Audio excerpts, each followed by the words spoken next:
Unlock your inner voice with storytelling featuring StoryPower Coach J. Loren Norris.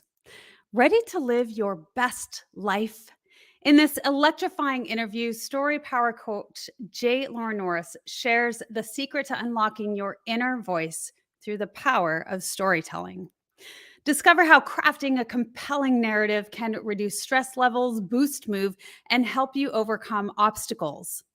With expert guidance from J. Loren Norris, a renowned story power coach, you'll learn how to harness the inside job of story power and take control of your life's narrative. Whether you're looking to increase confidence, find greater meaning in life, or simply enjoy more vibrant health, this interview is a must watch. So don't miss out on this opportunity to learn from one of the most dynamic and inspiring voices in the world of storytelling and wellness. Welcome to the Wellness Driven Life Show, where you're about to go on a wellness driven ride.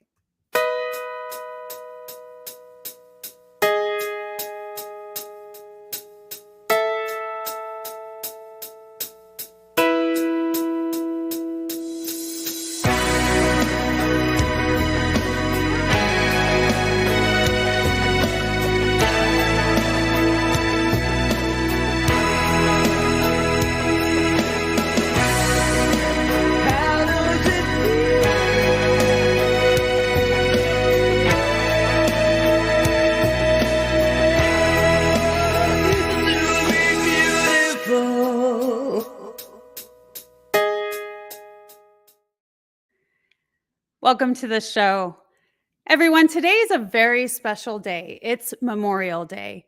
And so I am so honored to have the guest that we have on here today because he has served. And as we remember those who have fallen, I want to take a moment to recognize that. And so, in a moment of silence, let's recognize those who have served.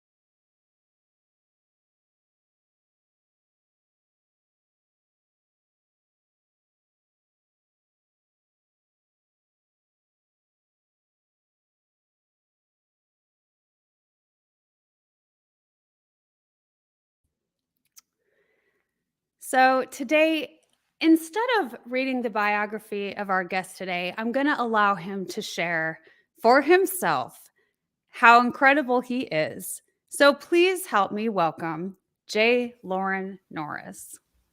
Thank you. Glad to be here. My pleasure, sir. Thank you so much for being on the show. It is such a pleasure to have you here. And, I can say just a little bit of how we met. I was so impressed by the way that you spoke, by the way that you led and coached. That's kind of how I got to meet you. But share a little bit with the audience who you are. Well, I have spent so much time telling stories that I find stories are the best way not only to communicate what's going on inside your head when you're looking in the mirror and dealing with yourself, but they answer so many questions. And when they're good stories, they lead to even more questions. So how about if I just tell you a quick story about how I got into the whole concept of storytelling to begin with? I think that would be the most fitting. Yes, please. So I walked around the corner and I found my mom there on her knees scrubbing the urinals in the same middle school that I went to. I said, "Hey, Mom, let's go grab some dinner." And she looked up at me and then she said, "Well, I got to finish this one and the bathroom down in the West Wing, and then we can go to dinner." And I said, "Mom, why are you doing this?" And she looked at me and she said, "Well, this is my job." I said, "I understand that, but why are you doing this?"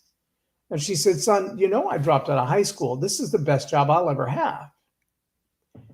And I said, "No, Mom, my sister was valedictorian from high school, top 5% of Baylor graduates. And when she graduated from college, I just got my first promotion in the Air Force. There's no way we come from this kind of stock that's the best you could ever do."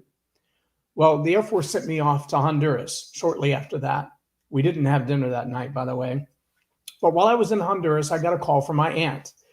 She never called me at work before that and never called me after that. And then to call me thousands of miles away while I was in Honduras, that was a shocker. But when I answered the phone, she said, "That conversation you had with your mom, that was pretty hard on her."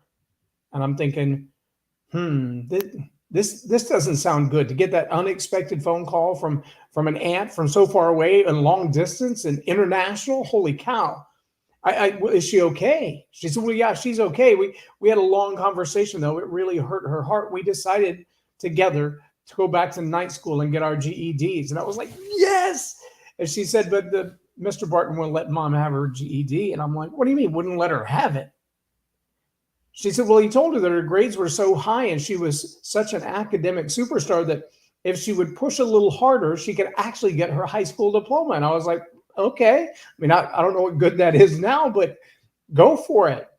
She said, then they told her if she'll also get her high school diploma and apply for college, he'll work to get her years as a janitor bridged toward a teacher's retirement. The same month that she turned 50 years old, my mother graduated from college at University of Mary Hardin Baylor in Waco, Texas. Belton, Texas. She was able to go on with her education degree, and she took over the Challenger High School, and she spent the next 15 years working with kids who were this close to dropping out. Some of them had already dropped out. Some of them, their life, their vision, their expectations were done. They were right where she was 30 years before. And she said, I'm not going to stand for you telling me that this is the best you'll ever do. And she helped hundreds of young people rewrite their stories and change the future of their life. Now I find myself doing the same thing. I encounter people at all levels who are rewriting the story of their life. They're finding out that what they've believed about themselves isn't true. And whether it's standing in front of a camera or standing on a platform or talking to your own kids or just looking yourself in the mirror to get psyched up before you go do an excellent job, if the story you're telling yourself is a mess, chances are that's what you're living to. So powerful. And this is a true story, yes? Absolutely true story. In fact, it's in my first book, Live a More Excellent Life, the first 2 chapters.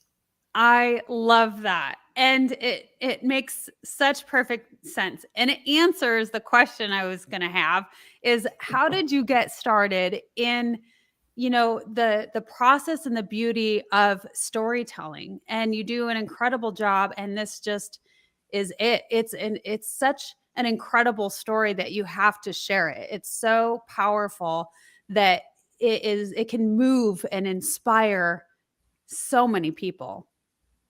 Well, and the reality is I didn't realize that there was any commercial viability to storytelling. I mean, I probably started telling stories when I would get myself in trouble as a young kid, and they would tell me, your grounding is that you can only play by yourself. And so I would stand on the side of the house with me and my stuffed animals, and I would perform things like the Gilligan's Island opening theme song. And I would dance and I would sing and I would talk to my animals, and just me and the stuffed animals, and nobody else cared. And it's kind of like being on camera because I can't see anybody but the camera, except when I have, my co-host here. The idea, though, of being able to perform in front of a crowd, it really was just my own entertainment to keep me from losing my mind. But I was at a Laurel Langmeyer conference. Wow, it's been probably 10 years or more now. And we all came to this conference to learn how to find the fastest path to cash. 30 Days to Fast Cash, I think is the name of the book. And she said, I just want you to realize that when you pitch it right, there's always something you can sell. It might be a lemonade stand. It might be a book. It might be, I don't know, recipes. You could sell anything if you're willing to do the work on it. And so that's what we all came to this class for, to figure out the fastest path to cash. But I listened to people around the circle as we moved from circle to circle, trying to tell about their thing that they were going to sell and why they were going to sell it. And as I listened to them, I realized there was no why behind it. I mean, their story was so discombobulated from the product that they had to sell that nobody wanted to buy it. They were just like, cool story. Why are you selling pot handles? I don't get it. And I listened to a couple of those stories. And honestly, I went with my Live a More Excellent Life book, which if you've ever seen the very first version of it, go ahead and burn it for me. I'll send you a new one, I promise, because it had the ugliest cover in the history of book covers in the first design. No question about it. If there was an award for most hideous, I would have it. Did you give me a picture of that? I did not. Oh, okay. If you search the web, I'm sure you can find it, but we've even updated it on Amazon. But I had that ugly book cover at Laurel Langmeyer's event, and I thought, well, I've got 10 of them. If I can at least sell the 10 of them while I'm here, that'll pay for my meals while I'm here before I head back. And in that first day of circles, there was a lady that has beautiful cooling plates made of alabaster. And they were laser carved of 2 deer standing in the woods. And she told her story at the very beginning of the circle, and I listened to other people go around. And when she told her story, it didn't have any resonance whatsoever with this piece of beautiful art and kitchenware. So when it got to me, I didn't talk about my book. I didn't talk about my products. I didn't talk about my services. But for the first time ever, I told somebody else's story instead of my own. And when I was done, she sold out. And I thought, interesting. So as we went around to other circles, I would pick someone out of the circle and I would tell their story, and inevitably they would sell out. And I was like, I need to be getting a commission on this or something, because I haven't sold anything of my own. So during the break, what we were all instructed to do was to say, if you could 10x what you're selling now, what would you sell instead? So I put a sign around my neck that says, I can tell your story for $97. There you go.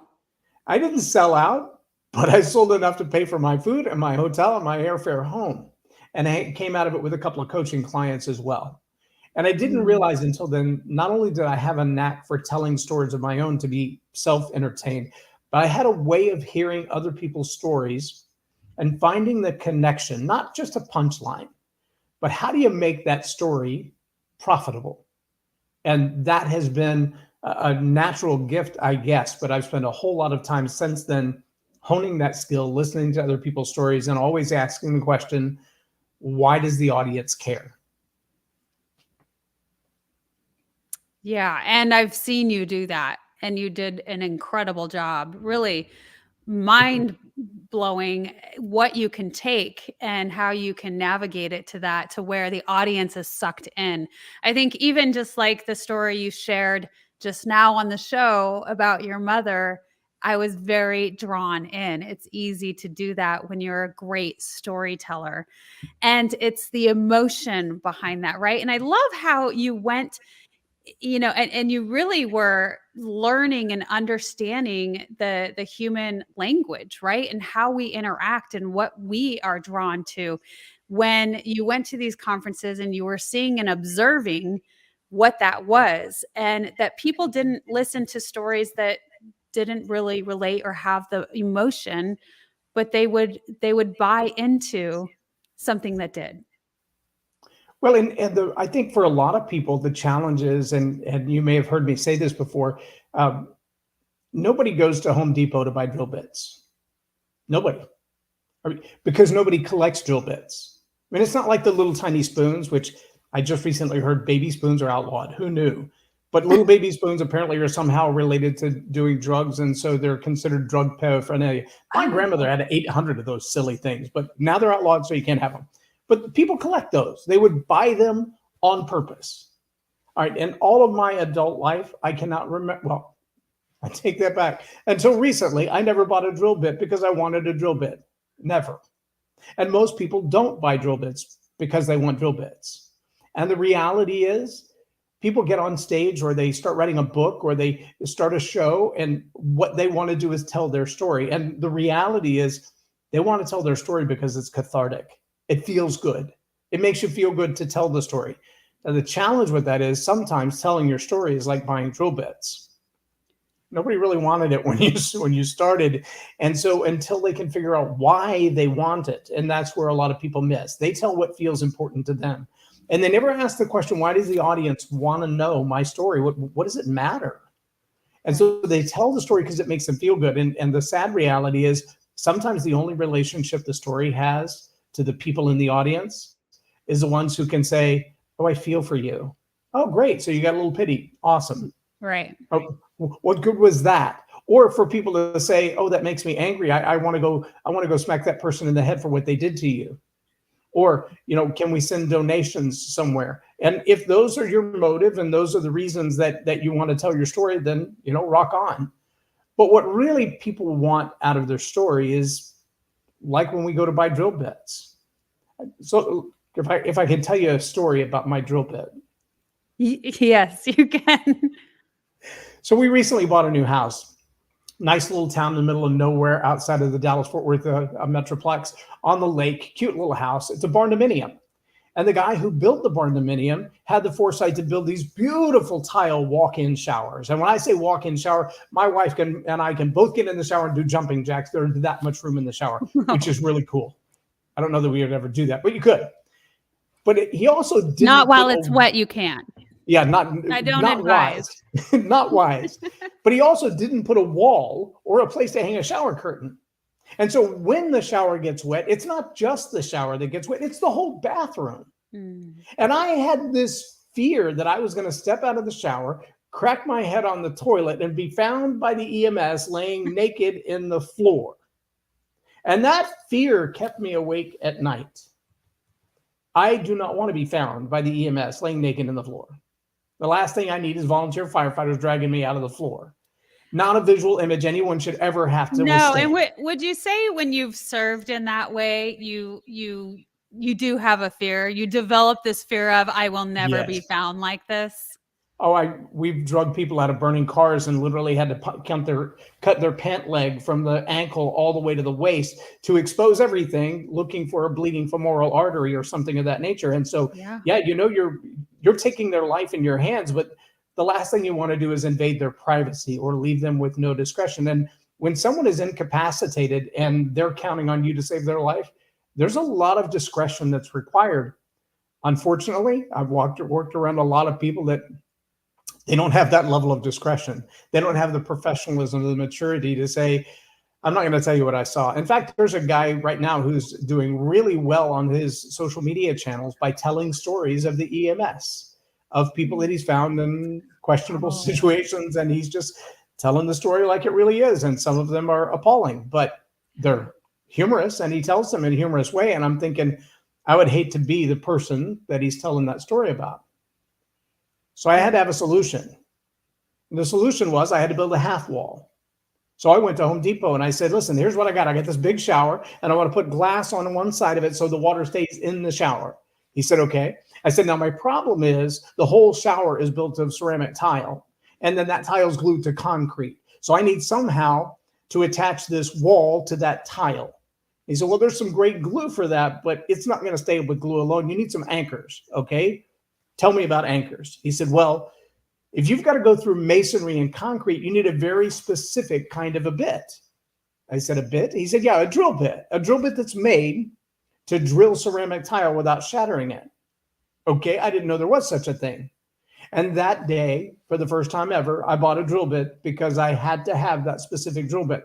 $17 for one drill bit. And I did not go to Home Depot because I wanted a drill bit. I went to Home Depot because I didn't want to be found by the EMS and be in a compromising position. I went to Home Depot because I wanted to put up a glass wall. I went to Home Depot because I needed to protect myself and my vanity. And the only solution for that was a drill bit. I'm going to tell you, there are a whole lot of people out there who have stories to tell. And their aggrandized version of their story in their head is that this is the be-all, end-all of the most entertaining, most emotionally provocative story you've ever experienced in your life. And it may be true, but it may be like saying, I sow golden drill bits. Because until someone can figure out how that story makes their life better, it doesn't matter. You might be entertaining, you might be a great comedian, all those things are good. But if it doesn't bring them hope and help and make their life better, chances are they're not buying it. So there really is this science and structure to storytelling, which is what you specialize in. And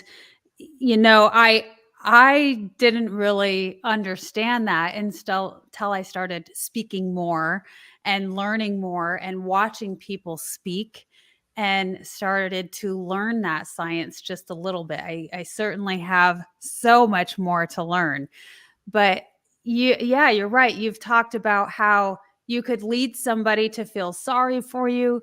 You could lead somebody to be angry for you, but that's not what you want the end intention to be. And so there's this, again, the structure, or this, you have to have a couple of different emotions throughout the story. And then there's different timings. How much time do you have to tell the story? And There's a lot that goes into it. Absolutely. Now, I was thinking as you were talking about the EMT sharing other people's stories, what I thought about that, and being on the wellness driven life story, being on the wellness driven life show, that when we share our stories, there's so much of this healing aspect to it. Yes. And when I encourage people to go out and share their stories because of that. And what do you think that he is doing just that it's kind of this healing essence for him? I know I'm past law enforcement, and you get this sort of, you joke around in a way that most people aren't able to do because you see the worst of the worst, but you have to have that Well, I think outlet. I think there probably is some expression of that, and and sometimes there are stories that I would only tell my wife because they're so embarrassing, even if they're for somebody else. Confidentiality, obviously, in the coaching world is a big deal. I ask for permission when I'm going to share somebody's stories, or I just tell them, and sometimes they'll say something and they realize how silly it was when they said it, and I'm like, that's probably going to end up in a video, and they're like, yeah, I know. And it's kind of an admission. And so I think there are some stories that they kind of run that gamut. On the one end, it's a release for the EMT to be able to say, you are not going to believe what I just saw. On the other end, it is, I can't keep this inside because it's just going to make me explode. But probably somewhere in the middle is the value of the education. The things that you think no one would ever do that's just the craziest thing ever. And then somebody does. There's the only reason there's a label on a snowblower that says do not use this on the roof is because somebody tried. And if they hadn't tried and ended in calamity, Right. somebody had to be the first to think of it. It's probably a teenage boy, to be honest with you, because that's what they do. But once it's happened the first time, they were like, no, that is such a bad idea. And you wonder, where was dad to go? That was a bad idea. But see, now we've got a whole string of stories about where was dad and why did he put it on this? What was he thinking when he did it? I tell stories about my boys all the time when they were young doing things, and I would catch them in the middle. I'm like, what are you doing? And he's like, well, that's exactly what I was trying to do. I'm like, that's a really dumb idea. He's like, yeah, but I had to figure it out. Yeah. Okay. Yeah. And so that story sometimes is healing. Sometimes it's coming of age. Sometimes it's a revelation. And sometimes it really is, let me tell you what I just saw so you don't do this yourself. Absolutely. And that's the giving part, to how we're educating others through our stories, through what we've already experienced. So we'll go into our first commercial. And when we get back, I would love to know more about the history of storytelling when we come back. Stay tuned. Hello, everyone. I am Kim Jacobs, the host of The Kim Jacobs Show, and you all know who's right here with me, Dr. Les Brown. How are you, Dr. Brown? I'm blessed and highly favored. Ladies and gentlemen, this is the time you want to give yourself a competitive edge. If you got a message, you have some knowledge or experience, a story, or if you want to do something adventurous and exciting with your life that can increase your credibility, expose you to millions of people, I'm encouraging you to have your own talk show. I used to have a talk show. That one talk show catapulted me to another level. Now there are more people watching the internet, as you are aware, than television. Yes. Come on, somebody. That's right. Dr. Kim Jacobs, she trained people on how to have their own talk show. She will train you how to do that. And now with me partnering with her, now you have the combination of an audience, expansive audience. We have over 4 million people in all of our platforms, and the coaching you need to grow your business, to grow your multi-level marketing organization, to draw more attention to yourself in this noisy economy. Go ahead, Kim.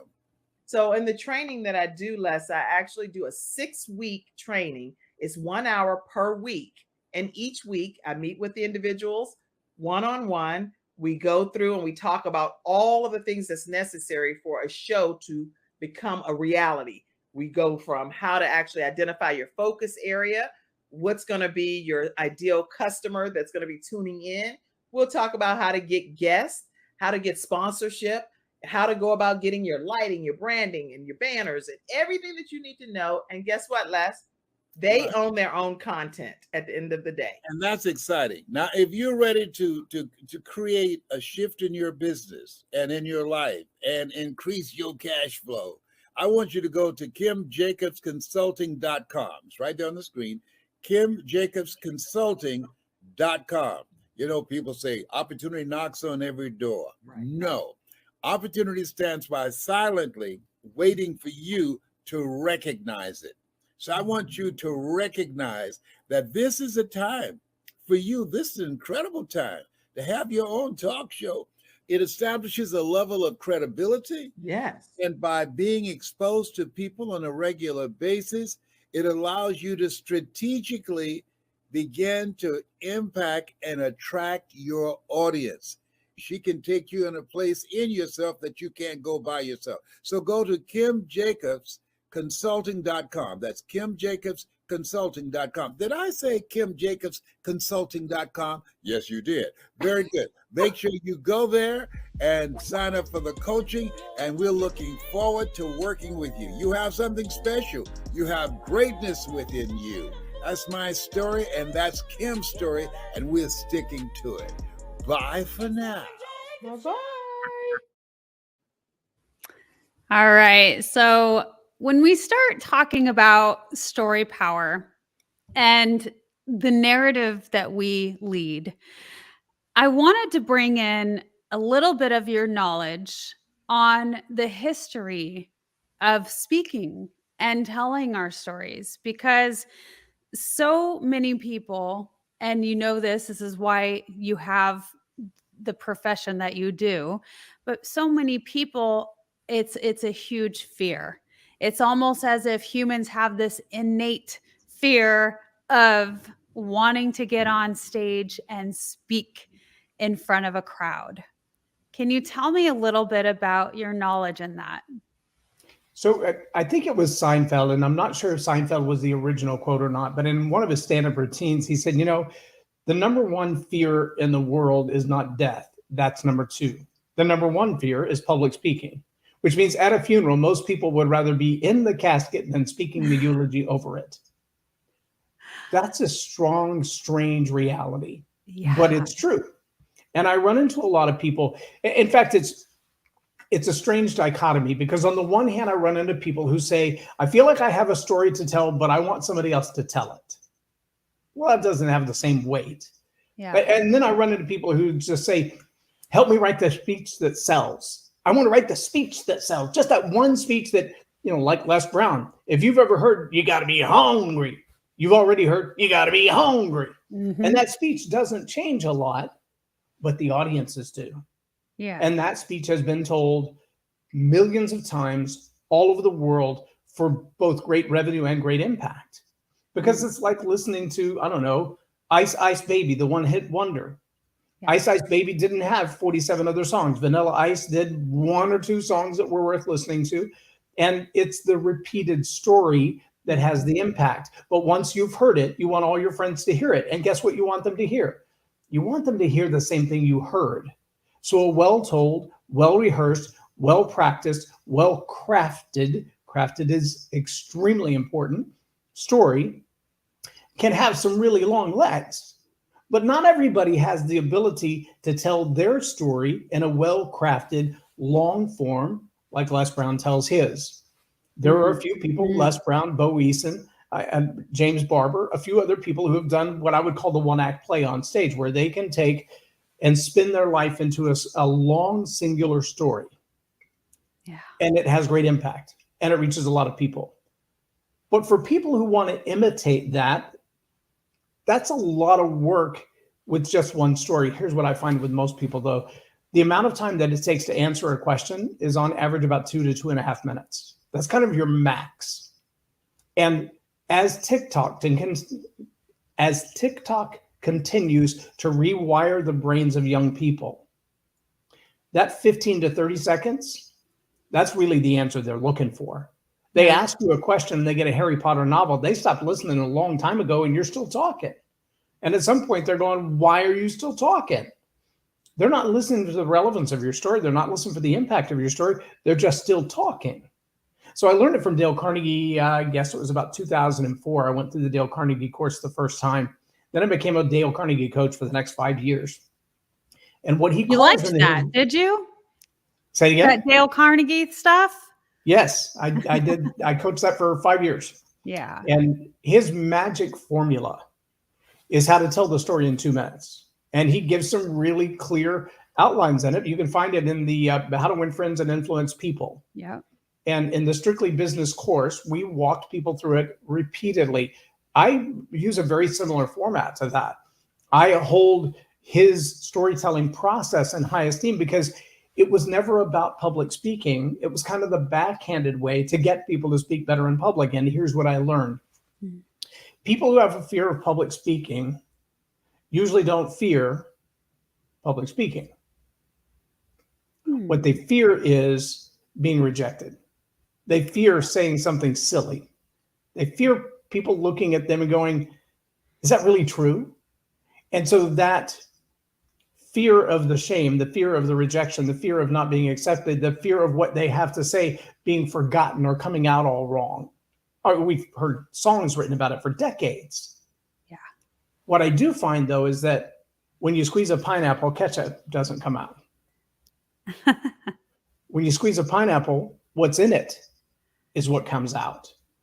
And so most of my job in preparing public speakers has little to do with their speech on stage and a lot more to do with the who that they are. And the more we work on the who that they are, the more comfortable they are with their story, the more they can find the relationship between the drill bitness of their story and the benefit or bonus it's going to offer to their audience, the more natural that story begins to come out of them. And the first time you tell your story, the most painful, the most gritty, the most realistic, the most heart-wrenching, the one that makes you want to cry your eyes out just thinking about it, the first time you tell that story and people run up and hug you around your neck and go, I will never forget you telling me that story. You changed my life. You begin to realize the power of that story, and you're now about 30% of the way there. Because you've got to get beyond, that's the first win, that's called connection. You got to get beyond that and now get them to take action. Yeah, So because when when you have that connection, you feel that acceptance, right? And so the rejection piece is slightly gone, right? Like you said, that you're about 30% of the way there. But if Yes. it is the rejection aspect, which makes perfect sense, then, once you have those, few people or many people accept you, enjoy that you shared the story, are so grateful of it, it opens yourself up to so many new possibilities. Well, and the next 30% of that is not just that I heard your story and my life will be a little bit different because I've resonated with you, I feel the same thing, et cetera, et cetera. But the next step in that is when they say, I could finish your story because I lived through the same thing. Yeah. And I find this on a regular basis. I didn't recognize it at first, but I would tell a story about a relationship with my daughter. And the very first time I told it, it was a room of about 10 people, and everybody came up and they wanted to hug my neck and say hi to my daughter, who at that time was filming with my iPhone. The next time I told that story, there were probably 50 people in the room. The next time I told that story, there were 1,500. This was in the championship competition for the world champion of public speaking with Toastmasters. And so when I made it to the semifinals and there were 1,800 people in the room, the reaction was they all wanted to hug my daughter and not me.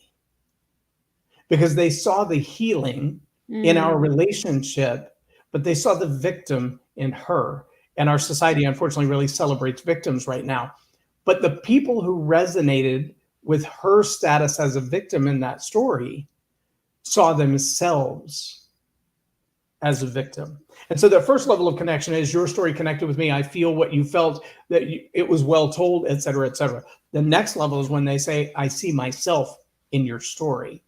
As you're telling that story, and they can come up and finish the story or tell their own version of it, and it almost sounds identical. Now you've got the 65% win. You've won the connection. You've won the resonance. Now the only thing is to win the action. And that's when they take the action that you're advising. Join the class, come to the master class, be a part of the show, read the book, write the book, get off your couch, get busy with your life, move on with your relationships, whatever it is that you're advising them to do. It's nice to connect. You know, you got the hug, the high five, whatever at the end of the day. That's not going to make you profitable. It's not going to make them better. It's nice to go to the next win and know that they could tell the same story because you've so well selected the story that you've crafted to tell that audience. Yeah. But when you can get them to take action, that's when you win and win and win. The triple win is to connect, to resonate, and to draw to action. Connect, resonate, draw to action. Yes.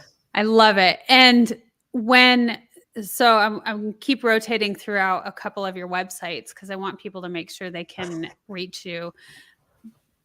But there's so much that I'm getting through this and through our storytelling. There's a lot of us, we all have stories, every single one of us. And I remember you saying at one point, you should have 100 stories in your pocket ready to go. And as you read the room, know when to pull the right one out at the right time. But I want to go back to the essence of the story and why it's important for us to be clear on that narrative. And when we're not clear, if you want to talk about this a little bit, we can't be clear on anything in our life. The vision is not there, right? And absolutely. We may have these dreams and these goals and desires, and we may want to help change the world or be an activist in some shape or form. But until we gain that clarity on the story and the narrative, it's pretty, you can't do that. And then needing that 3 parts. Well, I believe it was Stephen Covey who first coined the phrase, begin with the end in mind. Yes. And so the first phase of StoryPower, the StoryPower Masterclass, whether it's online or live, it always starts the same, and that is story selection. That's about knowing which one of the 100 stories is going to connect with the audience that's in front of you. And you may have your speech written that you're going to walk to the front of the room with. And the minute you start, or you get on the show, or you get in front of the camera, or you get in front of the stage, or you pick up your pen to write your book, and you start telling that story, and then you realize none of the people in the audience are actually in the story that I'm telling. It's time right then to stop and put another story in that place that better resonates with the audience in front of you. It looks like them, it sounds like them, it feels like them. There's a much higher chance that they're going to connect with that story. But you don't do that just to connect with them, just to manipulate them, just to connect an emotion with them and cause them to react emotionally. No, you begin with the end in mind, which means our 4th step. So we want to select the story. We want to craft the story. We want to focus on connection, which is a whole section on the psychology of story. Like, here's one for you. You've probably been told all your life, use word pictures.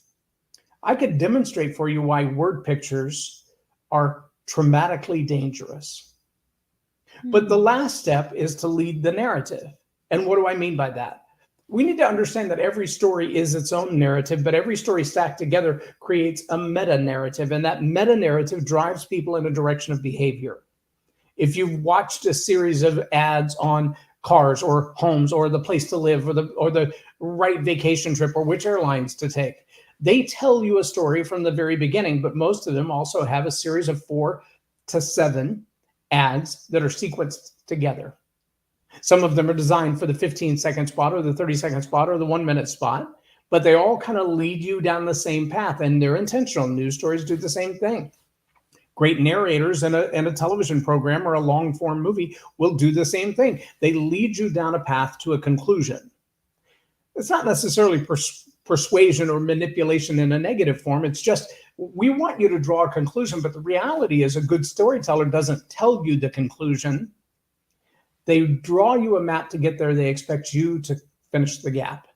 My son, when he's 25 now, but when he was 2, I could draw 52 circles on a piece of paper. As soon as his hand was old enough to pick up a pencil, if there was any circle that wasn't complete, that was the first thing he did. He found every circle that had a little gap in it, and he completed the gap. It was beside himself to let those gaps go unfilled. There's something in all of us that feels like the story is not quite complete.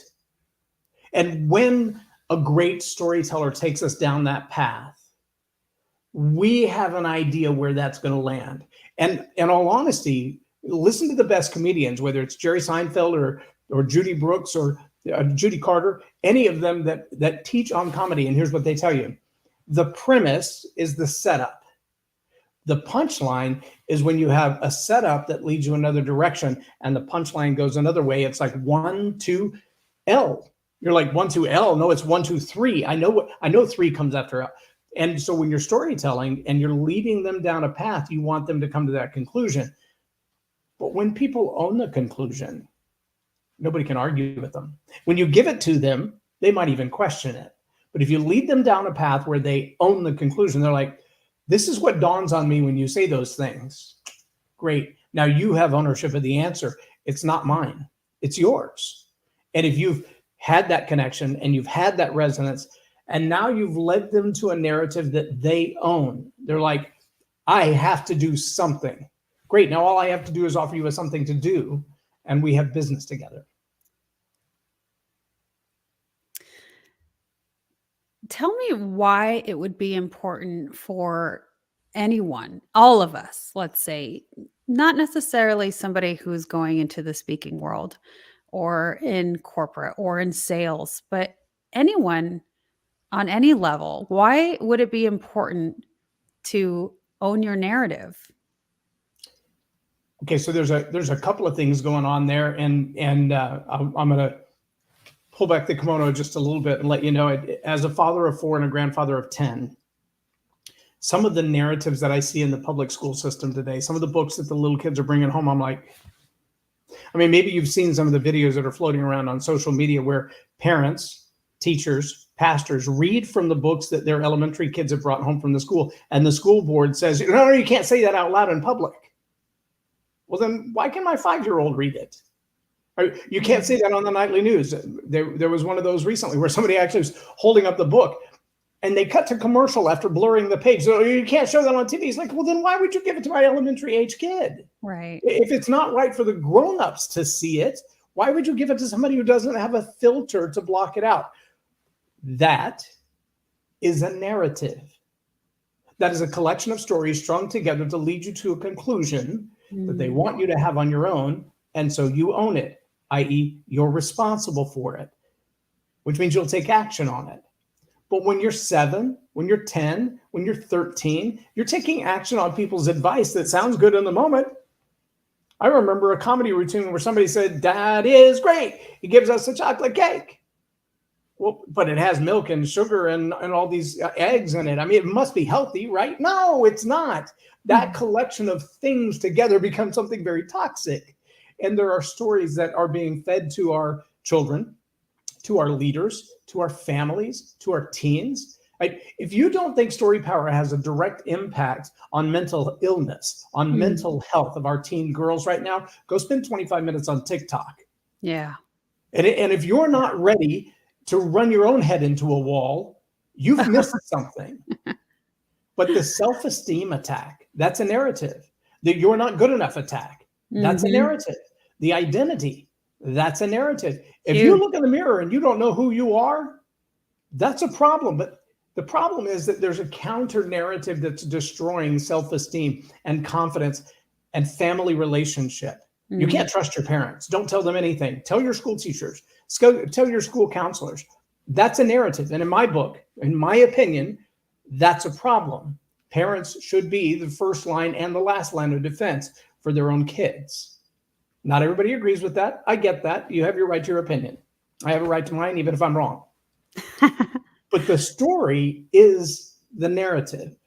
When my boys were growing up and I would talk to them about various experiences that I had as a kid, a lot of them were like that EMS story. I remember as a kid myself in Tin Monroe trying to put a tractor trailer on tire on the top of our house. My mom bought it to build a sandbox out of, but we were bored with the sandbox idea. So we put this enormous 6-foot tall tire on the roof of the house to roll it down the hill. It went down the hill through the fence and through the neighbor's back patio glass door. Oh. Now, my boys think that's hilarious. when they're 10 and 12 years old. And I'm thinking to myself, I'm so glad we don't live on a hill with the neighbor down the hill from us with a patio door, because they would be trying to do that because they thought it was so funny. I didn't tell the story just to amuse them. I told the story to remind them I'm human. And chances are, because I was once a boy, when you're coming up with these crazy ideas, I've been there, done that. I'm probably going to catch you. Sometimes I'll join you. We went on a New Year's Eve getaway. My wife and my boys and I, we went to a nice little bed and breakfast in the middle of nowhere on the Lampasas River. A friend of mine from high school had a nice little hunting lodge. I said, we don't want to hunt. We want to do some target practice, but really we just want to get away from the big city. I wake up the next morning and my boys are in their boxer shorts in the river on New Year's Day. Oh, no. I'm like, I don't know what you were thinking. They were thinking, we were thinking it was cold. I'm like, were you right? They're like, yeah, but we saw so many fish and that was the coolest thing. And to this day, almost 15 years later, they still talk about it. What a bonding moment. You can't create a moment like that. But see, that's a story that leads to a narrative. I was walking through Bass Pro with my sons. This giant, beautiful picture of an old 50s model pickup, tailgates down. It's parked right at the riverbank. A father and son sitting on the tailgate fishing.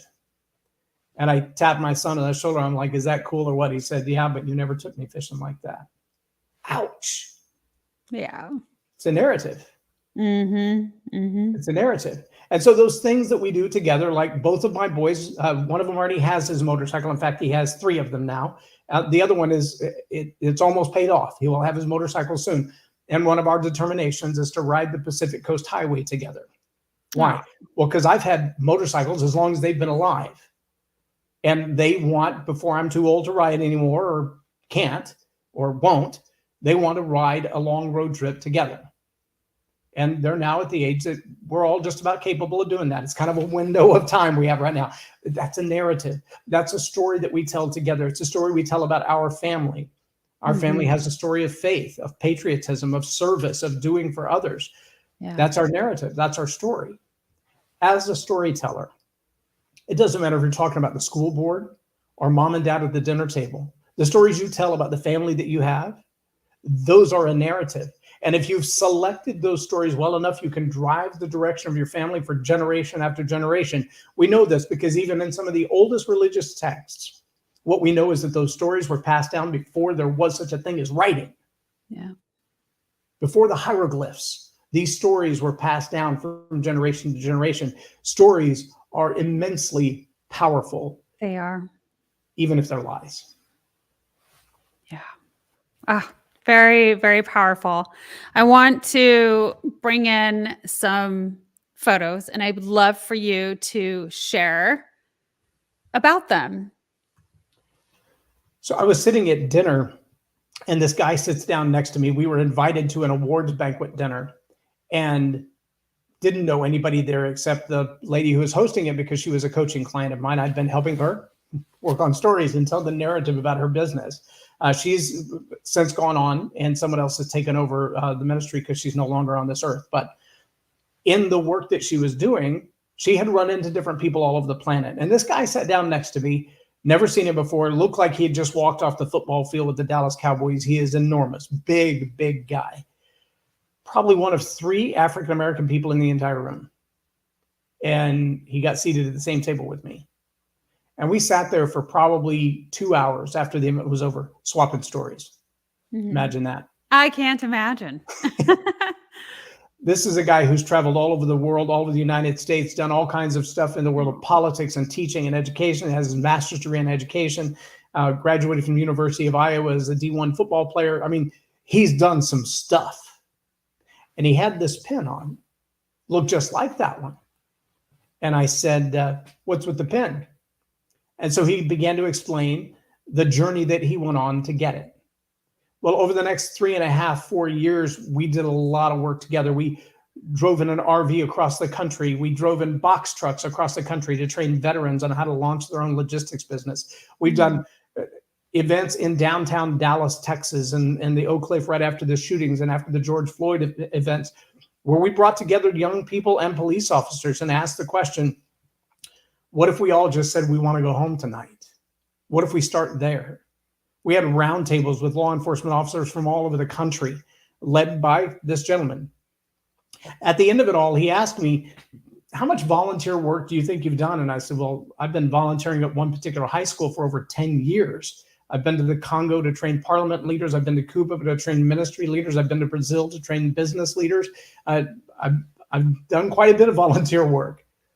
And he said, put together a list of all those. And if it comes up to 13,000 hours, I would love to nominate you to have a pen just like mine.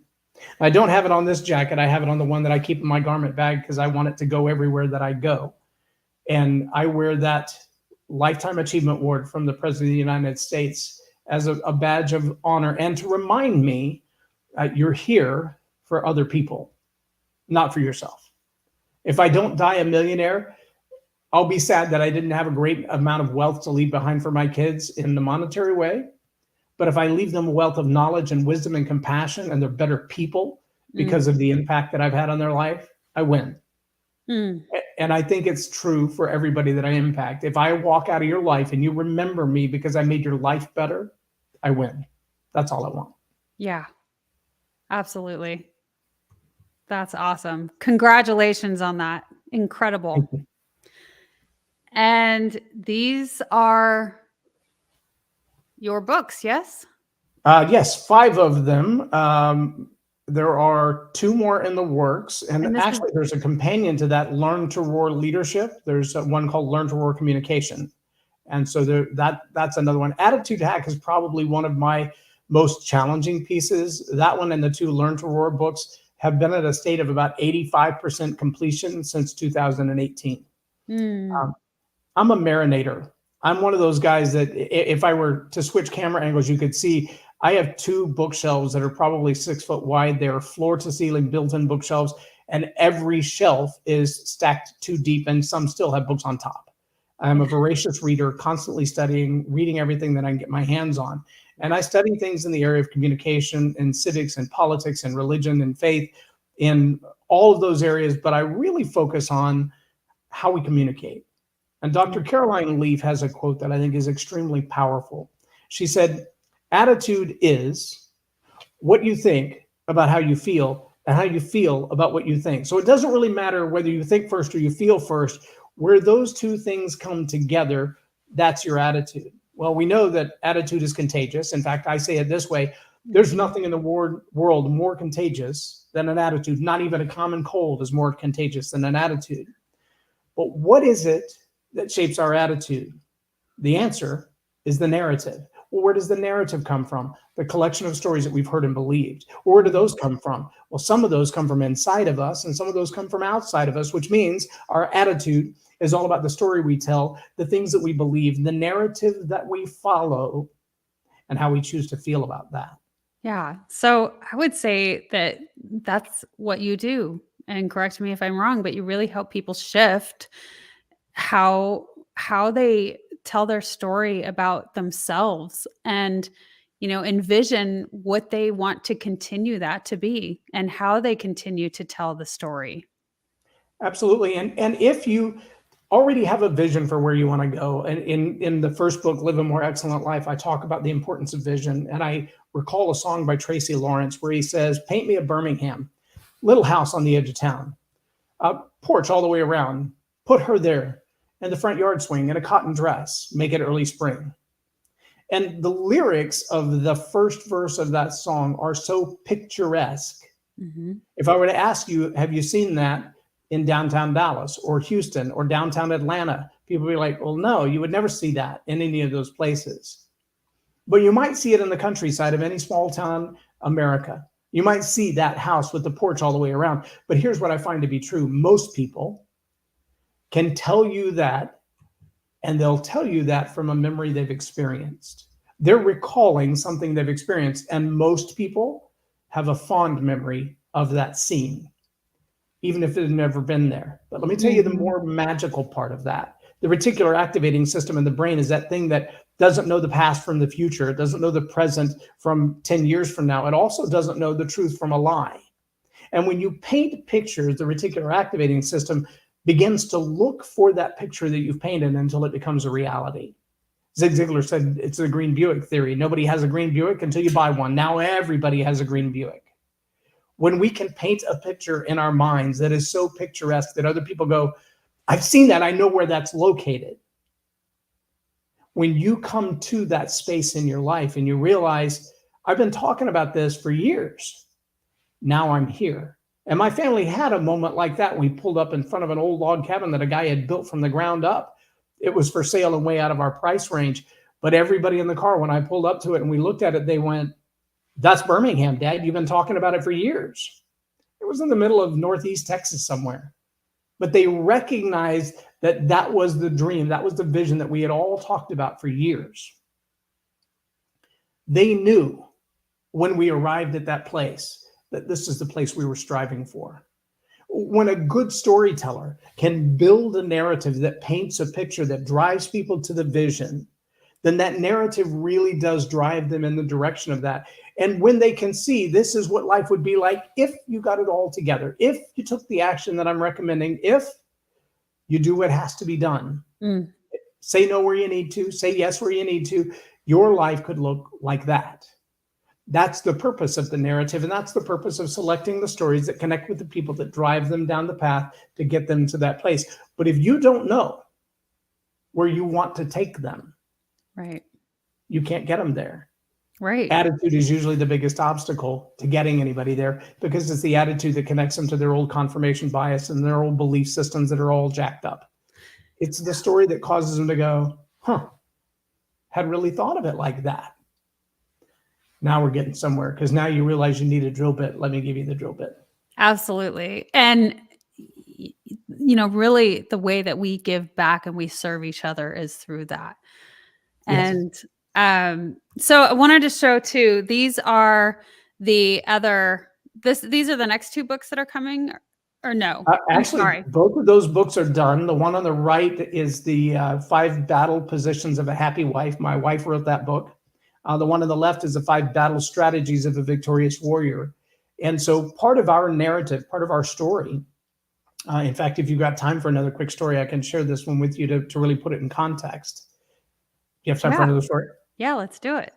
So we went to Pine Cove Family Camp in East Texas. As we were walking out of the sanctuary that day, we stopped right outside the door, and she turned to me and she said those 4 words that make every man tremble. We need to talk. Oh, that's as bad as turn your head and cough. There is nothing worse than we need to talk. Now, I know this. I came into our marriage with an addiction to pornography. I was molested at 9 years old, and it sent me down a really bad path. And so for the next 25 years, I wrestled with that addiction. So here we are 10 years into our marriage, and I brought it with me. All the baggage you could possibly imagine that came along with that.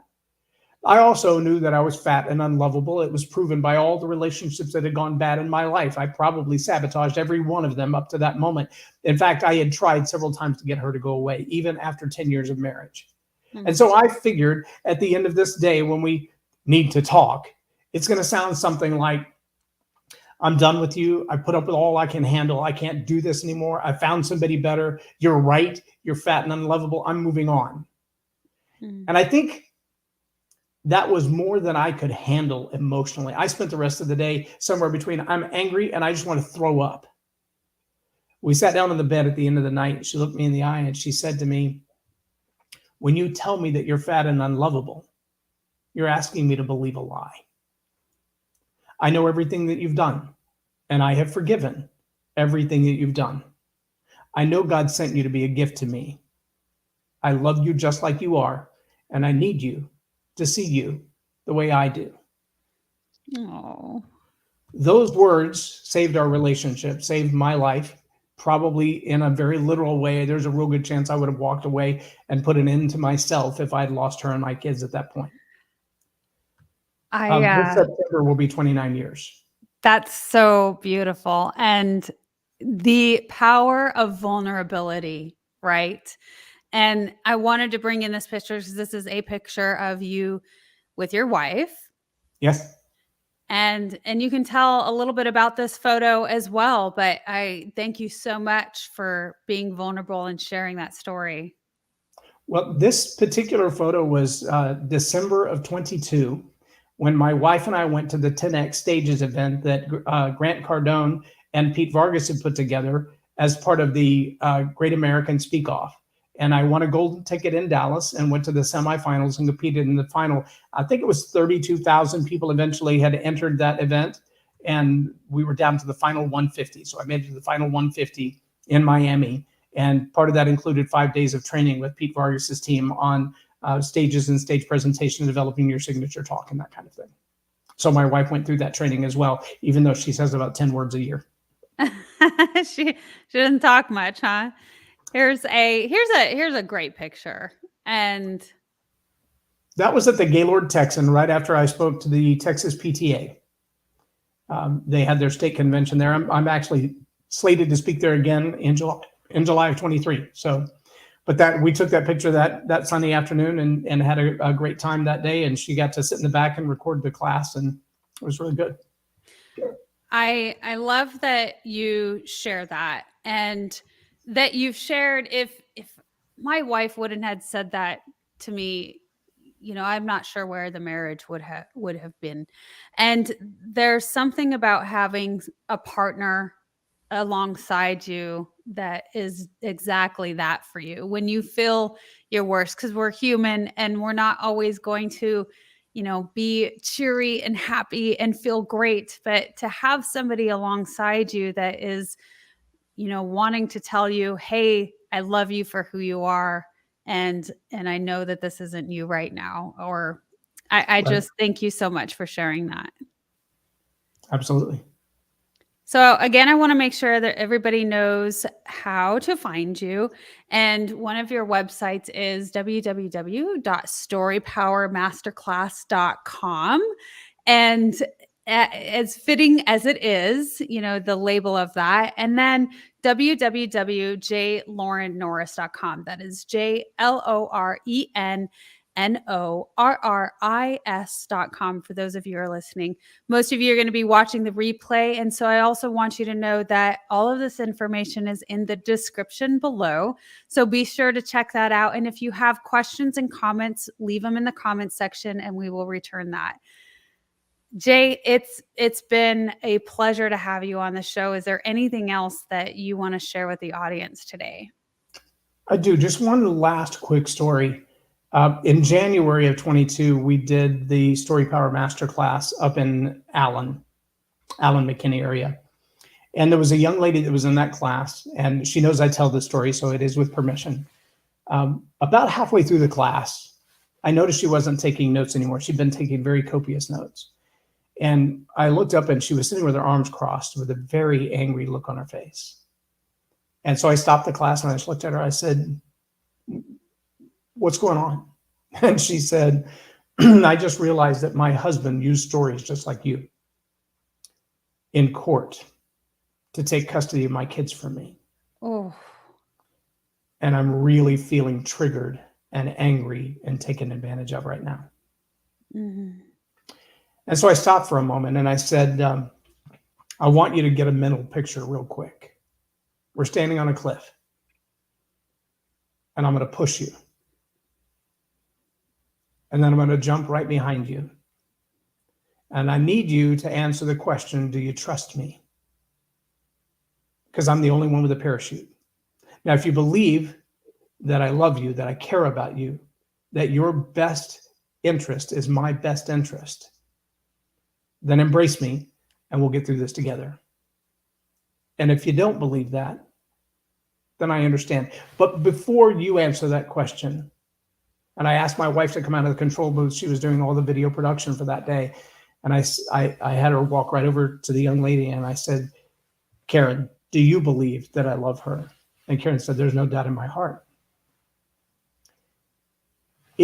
It takes something special to be the kind of woman who says, not only do I acknowledge that he loves people like that, but I have no jealousy in it. Mm-hmm. I have no threat in it. And I can love you the same way. I carry in my wallet business cards that have my wife's phone number on them because I'm so often running into strangers and telling stories. And when I do, they connect. But I don't give them my phone number. I give them my wife's.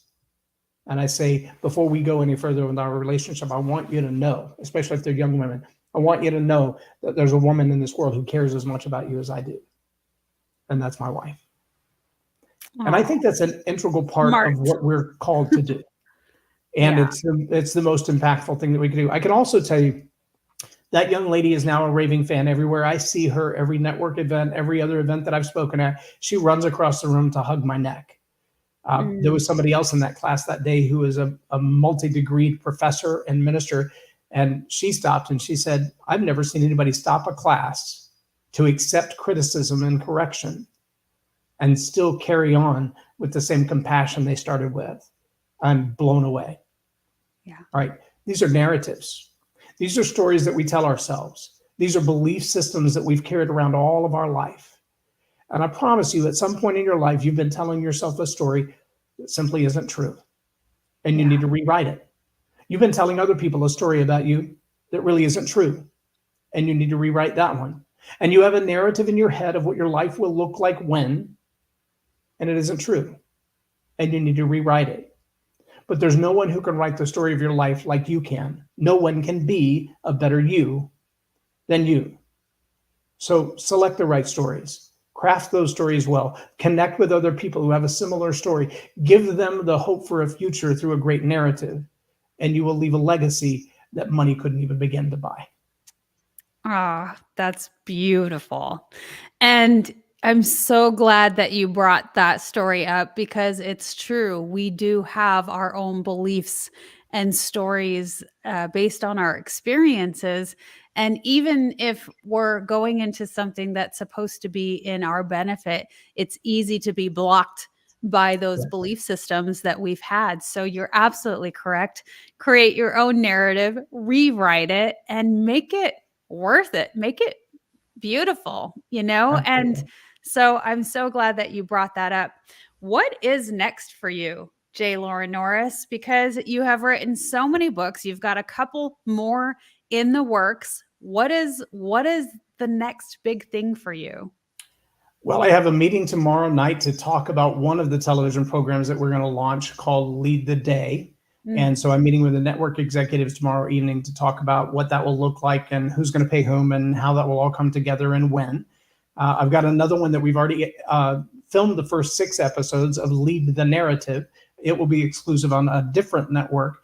It's more of a political current events kind of a show, but it really digs behind everything from we had an actress and her executive producer in the studio, and we talked about why do you do the kind of projects that you do? They're live theater type projects, but they're out in the audience. So how did you get to that conclusion? Why do you do that?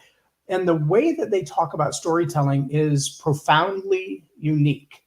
But I've also had people in here who, they run their own type of events and businesses. And I always like to ask the question, how'd you come to this conclusion? And so Lead the Narrative is really about that. And some of those are political answers, like the school board, like the city council, like why do you vote that way? And how did you get to that answer? And why do you do it that way? And I don't want to pass judgment on everybody, but I do believe everybody has a story to tell. And some of them are malicious and nefarious by intent.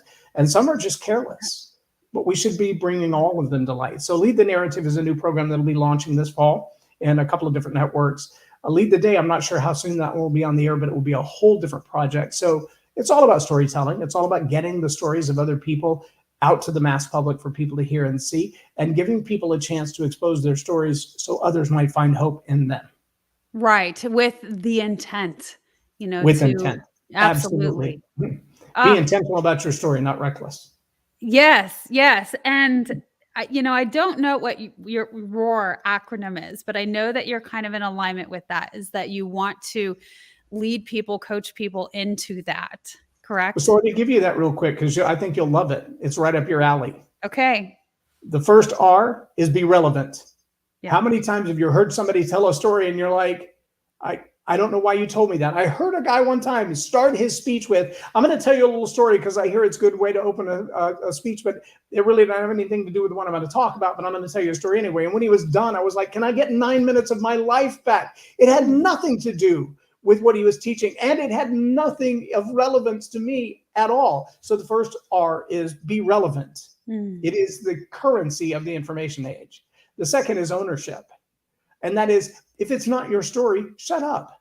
How many times have you heard somebody tell a story? I've seen them in a pulpit in front of 60,000 people tell a story, and I'm like, I just read that on Facebook, and you missed the punchline. That doesn't help your credibility at all. So own the story, have the right to tell it, be a part of it, live through it. Authority. There are a whole lot of people that teach on subjects that if you poked a couple of holes in their theory, the whole thing would fly away like somebody's busted balloon. They sound great, but they're regurgitating other people's talks on attitude, other people's talks on whatever else, or they give you all these great platitudes and theories. But when I say attitude hack, I'm going to give you 6 steps of instruction on how to change the attitude you have and how to lead the attitudes that are around you. And the first step is to identify what is the attitude you're dealing with? What does it look like? What's its face, et cetera, et cetera. So have some authority in what you're talking about. And the final, Maya Angelou. People will very quickly forget what you told them. They'll even forget what you did. They'll never forget how you made them feel. Yeah. And when you have the power of story, when you have the platform, whether it's the microphone, it's the webcast, it's the podcast, it's the television, when you have that power to speak into somebody's life, you better care about them enough to know whether you've broken their heart or not, whether you've broken their mind or not, whether you've given them benefit or not. So speak with relevance, have ownership, have authority, know that you know what you're talking about, and be responsible for how they feel when you're done. Awesome. Those are great. Those are great. I want to bring in a couple of comments here. Manley says, beautiful and so meaningful. Thank you for sharing your authentic self today. And he also said, I can see why you earned a Presidential Lifetime Achievement Award. Thank you. Well, this has been an incredible session here today with you. Thank you so much, J. Loren Norris, for being on the Wellness Driven Life Show today. It's truly been an honor. Thank you for sharing your wisdom and expertise and the power of stories and to rewrite your narrative. Absolutely. All of us need to do that continuously, right? It's a never ending thing too. I think that that's something really powerful to point out as well, is that, you know what, just like a movie and anything else, it keeps running and rolling. And so it's up to us to be able to keep that in control and be responsible for it. So very cool to have you on the show. I want to thank you, sir, for your service to this country also. And I want to say goodbye for now. And to the rest of you on the show and for those watching the replay, goodbye for now. And we will see you later. Thank you, April. You're welcome.